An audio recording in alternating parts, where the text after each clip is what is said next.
초등학교 다닐 때, 초등학교도 아니죠. 저희 때는 국민학교라고 했습니다. 국민학교 다닐 때 가장 기다려지는 날 가운데 하나가 이제 소풍 가는 날과 더불어서 또 어떤 날이 있었죠? 소풍날이 기다려지고 또 기다려지는 날, 어린이날. 어린이날 별로 안 기다려졌어요. 왜냐하면 우리는 시골이라서 어린이날도 집에서 일해야 했어요. 농사짓는 어린이날 아니고 운동의 날이 기다려졌습니다. 예전에 그 초등학교 운동회는 학생들만의 그런 잔치는 아니었던 것 같습니다.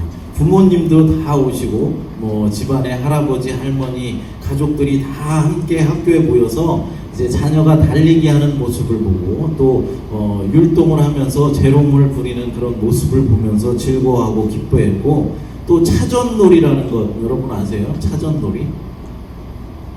잘 모르시는구나. 이렇게 막 막대기 같은 거 이렇게 맞대고 이렇게 막 위에 올라가서 깃 뺏고 그런 놀이가 있어요. 차전놀이. 그게 참 재밌었는데 그 차전놀이도 하고 뭐 기마전 같은 것도 하고 줄다리기 같은 것을 하는 것을 보면서 진심으로 자녀들을 응원했던 그런 적이 있었습니다. 뿐만 아니라 특별히 이 운동의 날은 잔칫날이에요. 그야말로 그 동네에 잔치하는 날입니다. 그래서 각 가정에서 음식을 정말로 풍성하게 싸가지고 와서 온 가족이 함께 먹고, 가족뿐만 아니라 선생님과 친구들과 함께 둘러앉아서 나누어 먹으면서 행복한 그런 시간을 보냈던 기억이 있습니다.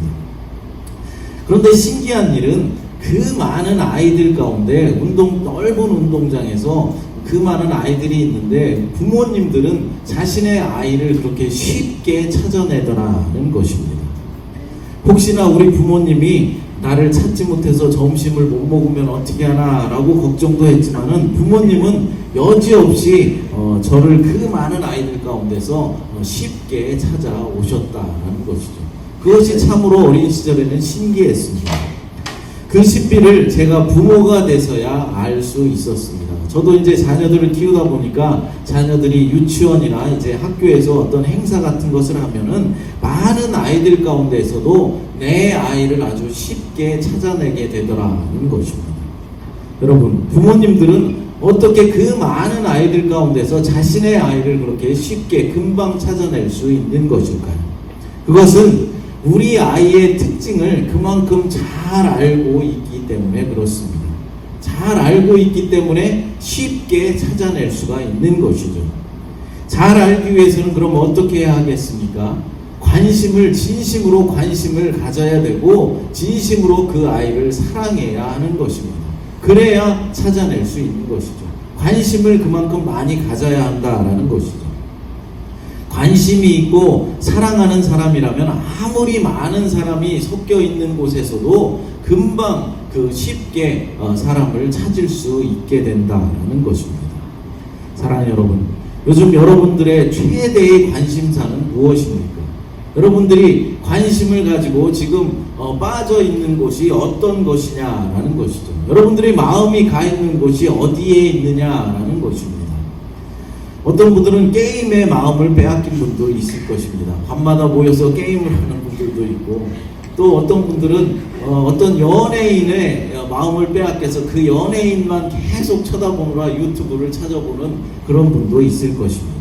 또 어떤 분들은 운동에 빠져서 운동의 마음을 빼앗겨서 계속 운동하는 것만 생각하는 분도 있고, 또 어떤 분들은 돈 버는 일에 마음을 완전히 빼앗기신 그런 분들도 있을 것입니다. 요즘 여러분들이 자주 보는 유튜브 목록을 쭉 살펴보면 내가 요즘 어떤 것에 빠져 있구나 라는 것을 어느 정도 확인해 볼 수 있을 것입니다. 그런데 여러분, 우리 그리스도인들은 무엇에 마음을 뺏긴 사람들일까요? 예수님께 마음을 빼앗긴 사람들입니다. 예수님께 관심이 있고 찬양과 말씀에 관심이 있고 우리 교회에 관심이 있는 사람들이다라는 것이죠. 그게 바로 그리스도인이라는 것입니다.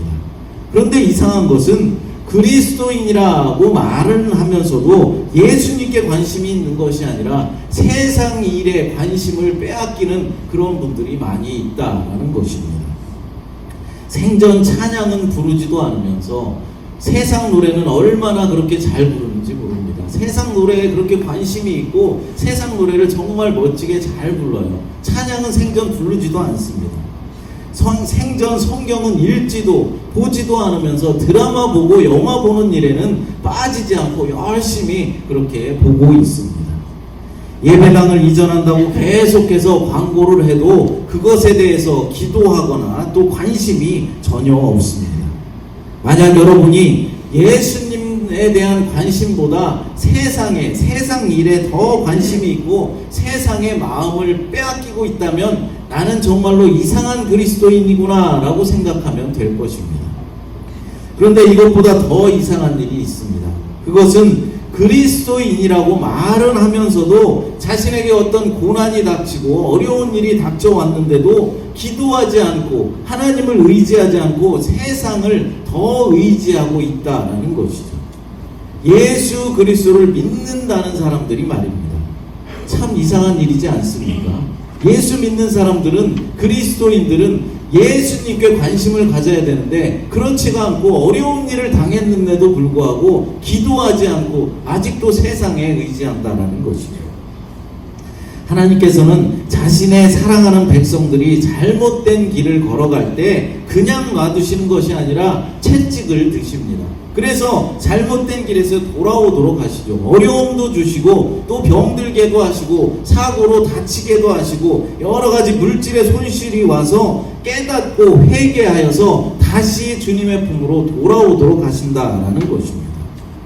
그런데도 그것을 깨닫지 못하고 계속해서 세상에 빠져 있다라는 것이죠. 그럼 어떻게 합니까? 하나님은 또 다른 징계를 주신다라는 것이죠. 더 강력한 징계를 내리신다라는 말입니다. 그런데도 깨닫지 못하면은 그때는 그냥 유기시켜 버리십니다. 그냥 놔두신다는 말입니다. 물론 하나님의 선택된 자녀라면은 어떻게 해서라도 회개하고 다시 돌아오게 만드십니다. 또한 하나님의 선택받은 자녀라면은 작은 징계를 받아도 하나님의 뜻을 깨닫고 다시 하나님 품으로 돌아오게 되어 있습니다. 주님의 자녀라면 말입니다. 그런데 어리석은 사람들은 하나님의 징계로 내려진 고난을 깨닫고 회개하지는 못하고 또다시 세상적인 방법을 생각하고 세상을 의지하고 살아간다라는 것이죠. 여러분, 만약 여러분의 관심이 하나님의 나라와 교회에 있지 못하고 세상적인 것에 치중되어 있다면 이제는 회개의 자리로 나와야 하는 것입니다. 더 늦기 전에 회개하고 각성하여서 완전한 그리스도인으로 변화되시기를 간절히 바랍니다. 오늘 본문은 하나님과 택하신 이스라엘 백성 사이에 어그러진 언약 관계를 회복시키기 위해서 이스라엘 백성들이 미스바라는 곳에 모여서 대각성 운동을 벌이는 장면입니다. 민족적 회개 운동이 일어났다라는 것이죠. 그 중심에는 누가 있었습니까? 사무엘 선지자가 있었습니다. 사무엘은 예루살렘에서 북쪽으로 약 13km 정도 떨어진 미스바라는 곳에 이스라엘 백성들을 다 모이게 해서 영적 대각성 집회를 개최하였습니다. 본문 5절 말씀을 읽어보겠습니다. 사무엘이 이르되 온 이스라엘은 미스바로 모이라. 내가 너희를 위하여 여호와께 기도하리라 하매. 아멘. 여러분, 이 미스바라는 곳은 사사시대에 이스라엘의 지파들이 주로 그곳에 모여서 중요한 결정을 내리고 이제 회의하고 그랬던 아주 중요한 장소였습니다. 또한 먼 훗날에 미스바는 유다의 마카비 장군이라는 사람이 사무엘의 이 승리를 생각하면서 전세를 다시 가다듬은 곳이기도 합니다. 예수님이 오시기 전에 약 164년 전에 이 마카비는 예루살렘 성전을 다시 이제 탈환하게 되었고 성전을 정결하게 하고 성전을 회복시켰으며 새 거룩한 그릇을 만들어라 라고 명령하였습니다. 이 마카비의 혁명이 일어나고부터 약 100여 년간 이제 유다는 독립된 그 삶을 한 100년 정도 지낼 수 있었습니다. 물론 곧바로 이제 로마 제국의 폼페이 장군이 다시 예루살렘 성을 점령함으로써 다시 로마의 식민지가 되었지만 말입니다. 어쨌건 이 미스바라는 장소는 이스라엘 백성들에게는 영적으로 상당히 중요한 장소였다라는 것이죠. 그래서 그곳에 모여서 영적 대각성 운동을 이제 사무엘 선지자가 일으킨 것입니다. 사무엘의 이 각성 집회는 대성공을 거두게 됩니다. 이스라엘 백성들은 하나님 앞에서 이제 철저하게 회개하게 되죠. 그들은 두 가지 상징적인 행동을 통해서 자신들의 죄를 하나님 앞에 자복하였습니다. 이들이 당시에 바알신 등 이방신들을 아주 섬기고 이방신들을 따랐었던 그런 때였습니다. 첫 번째로 그들은 여호와 앞에 물을 부었다라고 말씀합니다. 물을 부으면서 기도를 드렸다라고 말씀합니다. 본문 6절을 읽어보겠습니다. 그들이 미스바에 모여 물을 길어 여호와 앞에 붓고 그날 종일 금식하고 거기에서 이르되 우리가 여호와께 범죄하였나이다 하니라. 사무엘이 미스바에서 이스라엘 자손을 다스리니라. 아멘.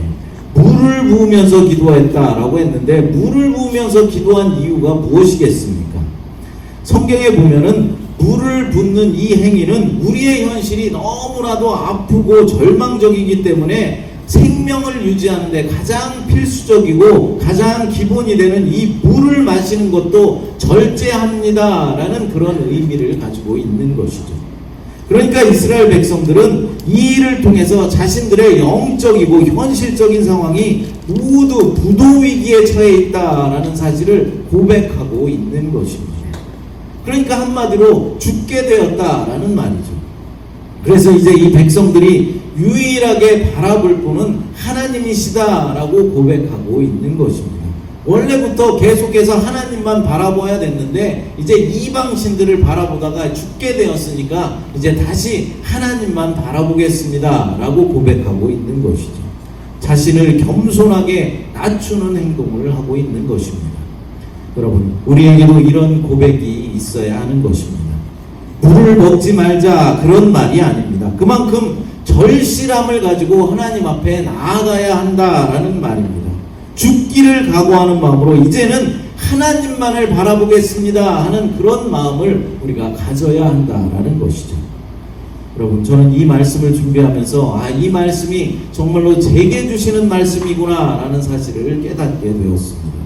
이제 우리 교회가 예배당을 이전하게 되는데 죽기를 각오하는 마음으로 절실한 마음으로 이제 하나님만 바라보고 하나님만 의지해야겠구나 라고 깨닫게 되었습니다. 여러분들에게도 저와 같은 그런 마음이 있게 되시기를 간절히 바랍니다. 하지만 그렇다고 해서 당장 여러분들에게 어떤 푸시를 할 생각은 전혀 없습니다. 예를 들어서 우리 교회가 이제 이전을 했으니까 전도 프로그램을 돌려서 열심히 나가서 전도합시다 그런 얘기를 하지 않을 것입니다. 또한 성경 공부를 무리하게 다시 시작하자라고 말씀드리지도 않을 것입니다. 또한 새벽 기도를 해야 합니다 라고 강조하지도 않을 것입니다. 왜냐하면 전도 프로그램을 돌린다고 해서 우리 교회가 갑자기 부흥하는 것도 아니고 성경 공부를 한다고 해서 교인들의 믿음이 갑자기 성장하는 것도 아니고 우리가 새벽 기도를 날마다 한다고 해서 교인들의 영성이 갑자기 좋아지는 것도 아니라는 사실을 잘 알고 있기 때문입니다. 제가 막 전도사가 되어서 목회를 시작할 때만 해도 제가 말씀만 전하면은 모든 성도들이 은혜를 받을 줄 알았습니다. 그래서 은혜 받아서 아멘 아멘 할렐루야 하면서 하나님을 믿는 그 믿음이 좀 크게 성장할 줄 알았습니다. 제가 성경 공부를 인도하면 공부하는 모든 사람들이 하나님의 뜻을 깨닫게 되어서 더욱더 믿음의 사람으로 변화될 줄 알았습니다. 그만큼 저는 자신이 있었죠. 제가 찬양 인도하면 그때마다 이곳이 성령의 도가니가 되어서 모든 사람들이 성령의 충만함을 받을 줄만 알았습니다. 제게 그런 어떤 큰 능력과 특별한 은사가 있는 줄을 알았습니다. 하지만 목회를 하다 보니까 내가 해서 되는 것이 하나도 없더라는 것을 깨닫게 되었습니다. 내 힘과 내 능력을 가지고는 단 한 영혼, 단 한 사람이라도 변화시킬 수 없다라는 사실을 깨닫게 된 것입니다. 그래서 이제는 좀 힘을 빼야겠구나라는 생각을 합니다. 무언가 자꾸 하려는 그런 생각을 하지 않으려고 합니다. 성도들에게 무언가를 자꾸 푸시하려는 그런 마음이 이제 사라졌다라는 것이죠. 혹시 제가 이렇게 말씀드리면은 우리 목사님이 낙심했나, 힘을 잃었나, 그래서 이제 아무것도 하지 않겠다라고 말하나, 그렇게 오해하실 분도 있을 것입니다. 그러나 제가 말씀드리는 것은 이제 목회를 하면서 제가 아무것도 하지 않겠다, 그런 말씀을 드리는 것이 아니라, 다만 이제는 사람이 아니라 하나님을 의지하겠다라는 것입니다. 하나님과의 시간을 더 늘리고 더 많이 연구하고 더 하나님과 집중하면서 하나님과의 관계를 회복시키겠다라는 것이죠. 성도들을 설득해서 성도들을 변화시키려고 하는 것이 아니라 하나님께 그분의 영혼을 부탁드리겠다라는 것입니다. 사람을 변화시키는 것은 목사가 아니라 하나님이시기 때문에 그렇습니다. 사람을 세우고 사람을 살리는 것은 내가 하는 것이 아니라 하나님께서 하시는 일이시기 때문입니다. 저는 다만 보조자의 역할을 할 뿐이죠. 하나님의 말씀을 정직하게 전하며 가감없이 증거할 뿐입니다.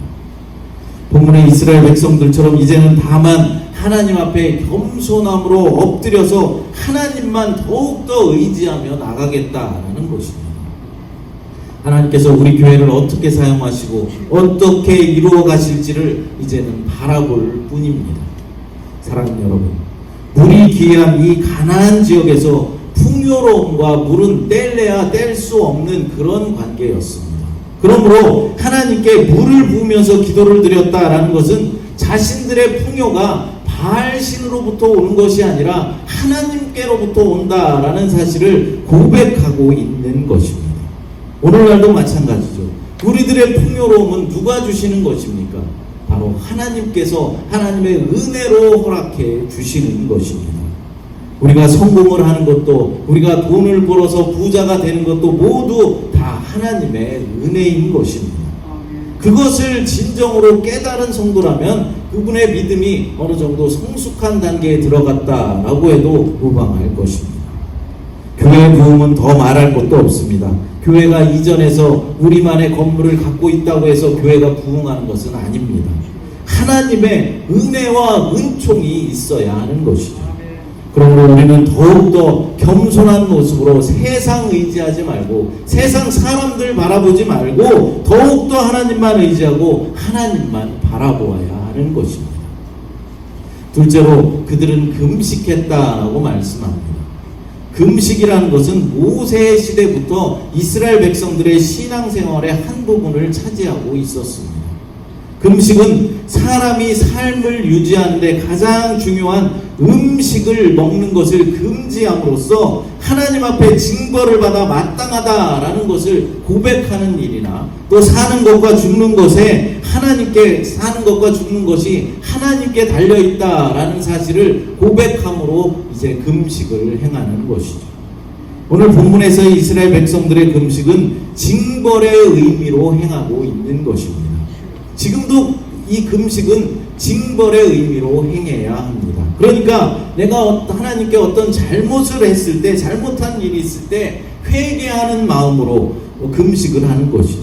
나는 죽어 마땅한 자입니다. 나는 이런 죄를 짓고 이런 죄들을 계속해서 반복해서 짓고 있습니다. 나는 죽어야 할 사람인데 내 죄를 용서해 주옵소서라는 의미로 스스로 징벌을 받는 것입니다. 이스라엘 백성들이 그랬다는 것이죠. 그런데 이스라엘 백성들이 이렇게 미스바에 모여서 하나님 앞에 물을 부으면서 금식하면서 회개의 기도를 드릴 때 브레셋 사람들은 이 모임을 단순한 종교 모임으로 생각하지 않았습니다. 정치적 어떤 음모가 있는 곳으로 간주하여서 어떻게 했다고 했습니까? 미스바로 쳐들어왔다라고 말씀하고 있습니다. 이스라엘의 모임을 국가적인 위협으로 브레셋 사람들은 느낀 것이죠. 본문 7절 말씀을 함께 읽어보겠습니다. 이스라엘 자손이 미스바에 모였다 함을 브레셋 사람들이 듣고 그들의 방백들이 이스라엘을 치러 올라온지라.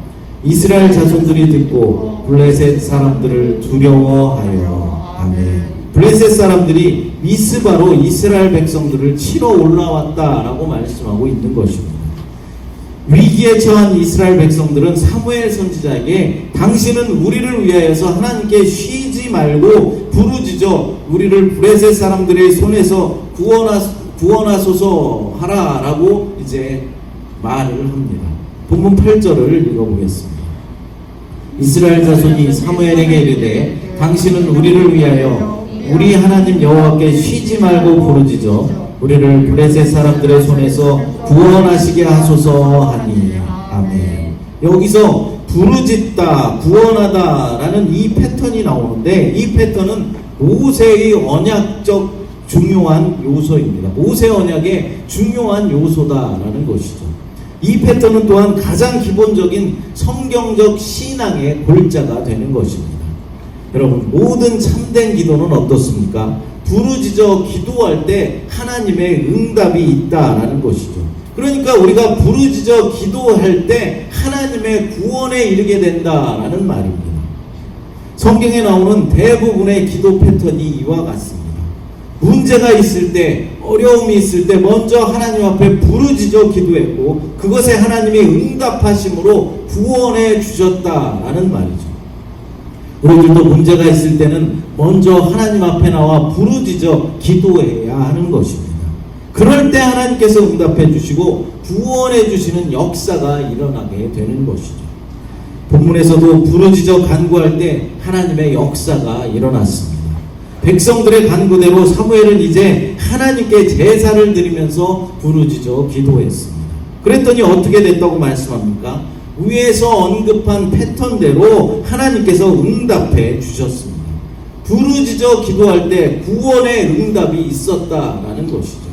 본문 9절과 10절을 읽어봅니다. 사무엘이 젖 먹는 어린 양 하나를 가져다가 온전한 번제를 여호와께 드리고 이스라엘을 위하여 여호와께 부르짖음에 여호와께서 응답하셨더라. 사무엘이 번제를 드릴 때에 블레셋 사람이 이스라엘과 싸우려고 가까이 오매 그날에 여호와께서 블레셋 사람에게 큰 우레를 발하여 그들을 어지럽게 하시니 그들이 이스라엘 앞에 패한지라. 아멘. 블레셋 사람들이 이스라엘 앞에서 패했다라고 말씀하시죠. 하나님은 그럼 어떤 방법으로 이 블레셋 사람들을 패하게 하셨다고 말씀합니까? 우레를 발하여서 그들을 어지럽혀서 그들이 패하게 하셨다라고 말씀하십니다. 여기서 하나님의 우레가 임하였다라는 이 말씀은 사람들에게 절대적인 하나님의 권능과 능력을 나타내 보이셨다라는 그런 의미입니다. 그렇습니다. 비록 오해로 빚어진 전쟁이었지만 결국 이스라엘이 승리하게 하심으로써 하나님은 자신과 언약을 맺은 이 공동체를 위해서 얼마나 큰 구원을 이루실 수 있는지를 우리에게 나타내 보여주신 것입니다. 그런데 말입니다. 브레셋이 전쟁을 일으킨 때가 언제라고 말씀하고 있습니까? 브레셋이 쳐들어온 때가 언제였습니까? 바로 이스라엘 백성들이 대대적인 대각성 운동을 벌일 때였습니다. 그러니까 회개 운동을 벌이고 있을 때 블레셋 사람들이 쳐들어왔다라고 말씀하는 것입니다. 이것으로 볼 때 우리가 회개하고 하나님 앞에 가까이 나아가려고 할 때 마귀 사탄은 우리를 가만 놔두지 않고 우리를 더욱더 공격한다라는 사실을 알 수 있는 것입니다. 그러니까 우리가 열심히 믿음 생활을 하려고 할 때 마귀 사탄은 우리를 공격한다라는 것이죠. 왜 그렇겠습니까? 그냥 놔두면 우리의 믿음이 성장하고 하나님 나라가 확장되기 때문입니다. 그것을 막아야 하기 때문에 그런 것입니다. 그러니까 어떻게 해서라도 우리가 믿음 생활을 잘 하지 못하도록 방해하기 위해서 마귀는 여러 가지 방법을 사용하는 것입니다. 그 중에 가장 많은 방법이 바로 우리에게 시험을 가져다 주는 것이죠. 어려움이 생기게 만들어 버립니다. 일이 꼬이게 만들고 우리를 병들게 만들고 사고가 나게 하고 자녀에게 문제가 생기게 만드는 것입니다.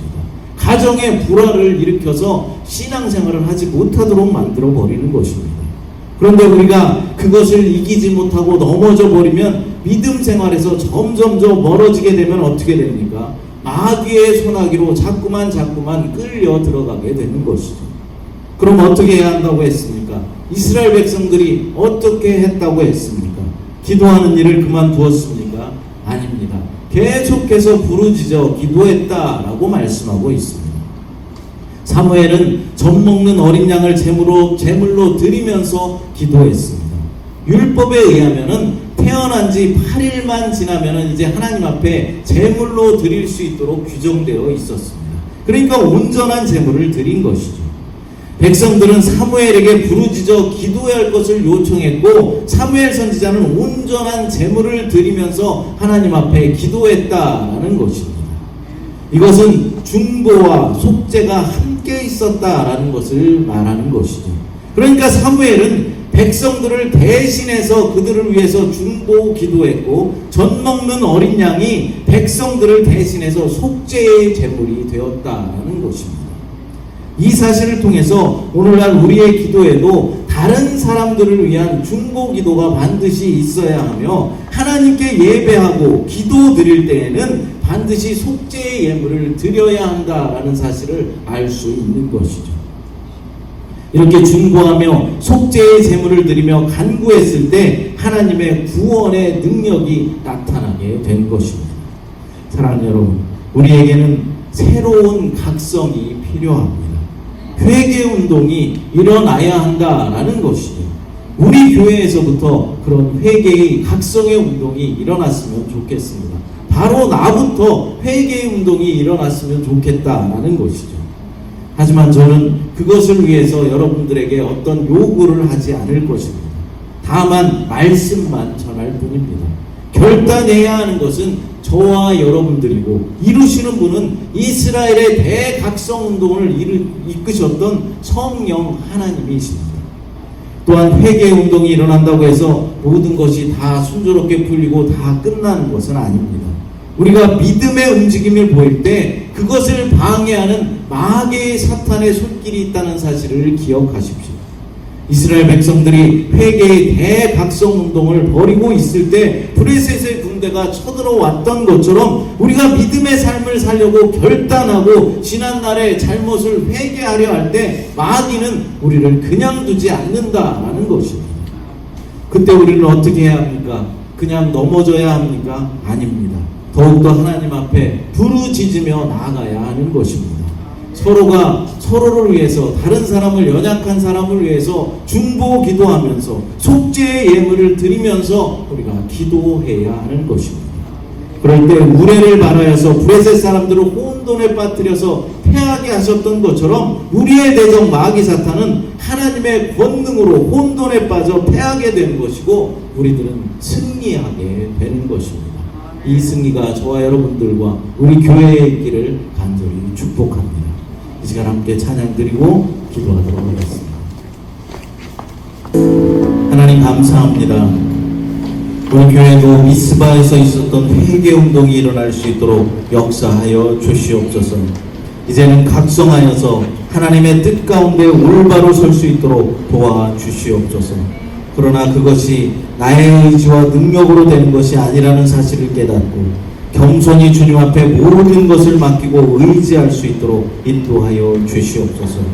또한 마귀 사탄은 우리가 회개하며 믿음의 삶을 살려고 할 때 더욱더 우리를 막고 방해함을 깨달아서 다른 사람을 위해 중보 기도하며 속죄의 예물을 드리며 주님 앞에 나아가기에 더욱더 힘을 쓸 수 있도록 하나님 도와주시옵소서. 주님께서 모든 일들 가운데 역사하여 주시고 우리 교회에 은혜를 베풀어 주심을 믿사오며 거룩하신 예수님의 이름으로 간절히 기도드리옵나이다.